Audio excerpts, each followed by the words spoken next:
हमारे merchandise store आपना को विजिट करें, जिसका लिंक दिया हुआ है डिस्क्रिप्शन में। वहां आपको मिलेंगी बहुत सारी शर्ट्स, पोलो शर्ट्स मिलेंगी, राउंड नेक शर्ट्स मिलेंगी, मग्स मिलेंगे, बुक्स मिलेंगे, और इन सबको आप क्रय कर सकते हैं और धार्मिक योद्धा बन सकते हैं।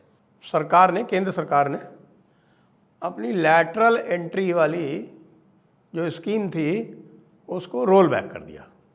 अब रोल बैक करके दोबारा उसको लागू करेंगे या नहीं करेंगे ये कुछ पता नहीं है, लेकिन हाँ उसको फिलहाल तो रोल बैक कर दिया। और रोल बैक करने का तरीका इस प्रकार का है कि अब आप समझ लीजिए कि अब ये कुछ दिनों में कहीं ऐसा ना हो कि ये रोल बैक सरकार हो जाए।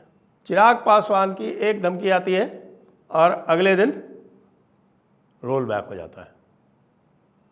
मैं नहीं कह रहा कि रोल बैक नहीं करना चाहिए था, मैं रोल बैक तो क्या, ये पूरा जो लैटरल एंट्री सिस्टम है इसको तो मैं अच्छी तरह से जानता हूँ कि ये काम कर ही नहीं रहा था, क्योंकि वैसे भी जो भी लैटरल एंट्री वाले थे उनको जो आईएएस वाला जो अभिजात्य वर्ग है वो इनको सेकंड क्लास सिटीजन के रूप में वैसे ही ट्रीट करता था, और इनको जो है एक प्रकार से बंधुआ मजदूर के रूप में इनसे कार्य करता था, और इनको किसी प्रकार का कोई आगे का फ्यूचर इनका था भी नहीं, पहले भी नहीं था, इस बार भी नहीं था। तो जिन लोगों ने बगैर मतलब जो है हल्ला वल्ला मचाया वो केवल उन्होंने मचाया अपने तात्कालिक लाभ के लिए, और आपने इसको रोल बैक करके उनको जो है प्राणवायु और दे दी। ये बता दिया कि आप जो है वो शायद डरे हुए हैं। लोगों को ये भी लगा कि भाई देखो भारतीय जनता पार्टी के पास जाने से कोई मतलब नहीं है। या ये मैसेज जो गया आज का, ये बता रहा हूँ, देखो भारतीय जनता पार्टी के पास जाने से मतलब है नहीं, जेडीयू के पास जाओ, और ये बहुत अच्छा है कि चिराग पासवान के पास जाओ।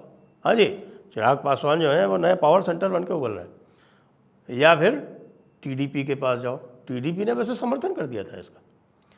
और 45 पोस्टें जो है ऐसी कुछ भी नहीं होती कि 45 पोस्टों के लिए जो है आप जो है राहुल गांधी जैसे मूर्ख व्यक्ति की बात को आप संज्ञान लेके और इतना डर जाएं कि भाई हाँ सबको रोल बैक ही कर दें।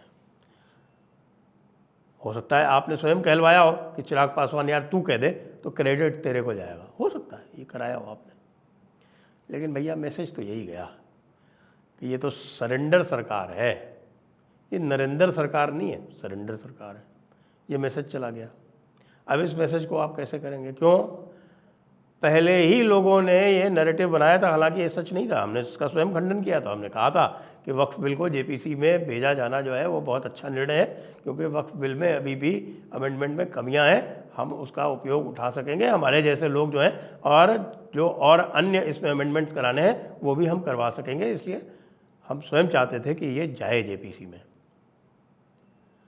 लेकिन अब लोग ये माहौल बना रहे हैं कि भाई देखिए 22 तारीख से जेपीसी की मीटिंग है और अब वक्फ बिल भी ठंडे बस्ते में जाएगा, वो भी रोल बैक होगा, वक्फ अमेंडमेंट जो है वो रोल बैक होगा।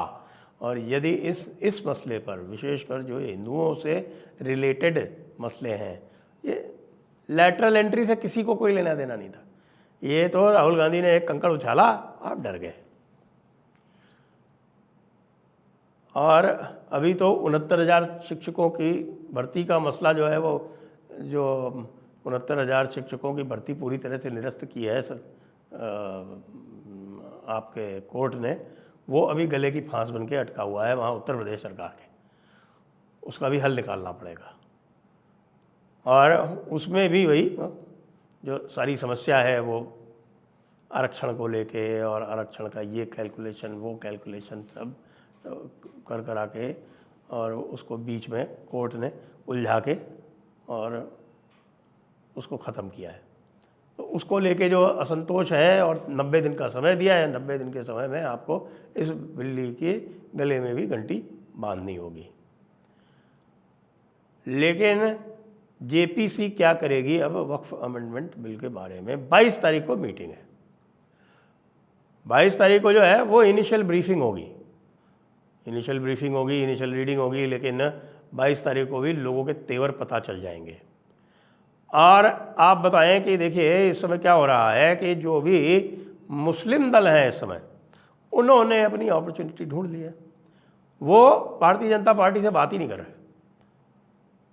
वो किससे बात कर रहे हैं? वो बात कर रहे हैं जेडीयू से और चिराग पासवान से। टीडीपी जो है वो टीडीपी का कोई विशेष लेना देना है नहीं। वहाँ आंध्र प्रदेश में कोई मुस्लिम कोई खास है नहीं, 2-4% मुसलमान है, और 2-4% मुसलमान जो हैं भी वो उनके वोटर नहीं है। ऊपर से वहाँ पवन कल्याण बैठे हुए हैं। पवन कल्याण जो है उन्होंने कह दिया है कि कोई इन लोगों से कोई लेना देना नहीं, क्रिश्चियन से भी उनको कोई विशेष लगाव नहीं है, क्रिश्चियंस का वैसे भी कोई वक्फ में कोई दखल नहीं। आंध्र प्रदेश में जो है वो CIA अमेरिकन बैप्टिस्ट चर्च को लगा रही है चंद्रबाबू नायडू के पीछे, लेकिन वहाँ पे भी वही वाली बात है कि वहाँ पवन कल्याण बैठे हुए हैं। पवन कल्याण के कारण ही यह सरकार आई है, ये चंद्रबाबू नायडू भी जानते हैं, ये भारतीय जनता पार्टी भी जानती है।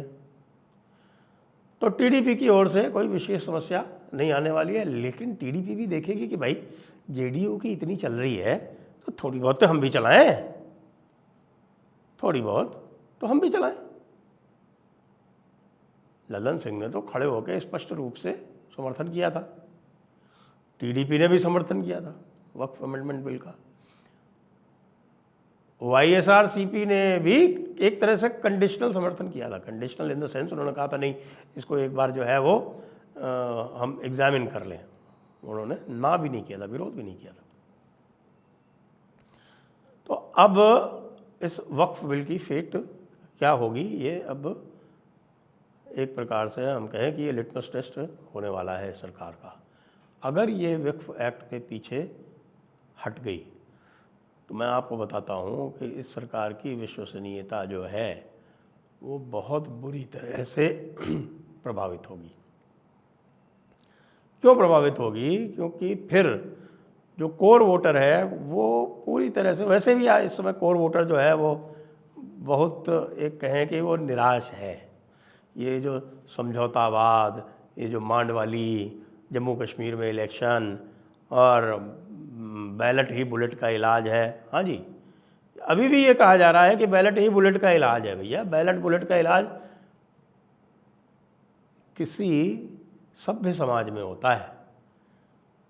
वो जम्मू कश्मीर में वो जो रेडिकलाइज्ड पॉपुलेशन है ना, वो किसी भी तरह से सभ्य समाज की संज्ञा में नहीं आती।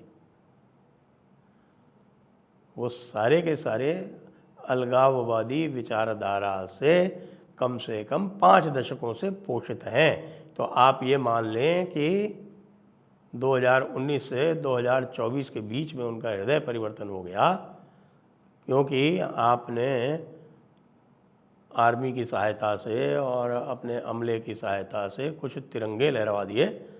तो ये आपकी खाम ख्याली से ज़्यादा कुछ नहीं है। मैं तो बहुत पहले से कह रहा हूँ, हमारी चैनल पे लगातार ये डिस्कशन हो रहा है, और एक दिन भी हम इस मत से नहीं हटे कि पोस्ट 370 पॉलिसी जो है भारत सरकार की जम्मू और कश्मीर में वह आत्मघाती है। ये लगातार हम कहते आ रहे हैं, आज भी कह रहे हैं। तो इन सब चीज़ों से फिर ये जो कोर वोटर बेस है ना, कोर वोटर बेस का फिर ये जो वर्तमान नेतृत्व है इसके ऊपर से फिर विश्वास हिल जाएगा। और यदि यह विश्वास हिला तो इस समय जिस प्रकार की स्थितियां हैं भारत के पड़ोस में चारों तरफ, यानी भारत में अब कोई भी, भारत के पड़ोस में एक भी देश ऐसा नहीं बचा जो स्थिर हो। सबके सब अस्थिर, सबके सब अस्थिर, श्रीलंका इंक्लूडेड, नेपाल इंक्लूडेड, भूटान को कह सकते हैं आप, यहाँ साहब भूटान स्थिर है।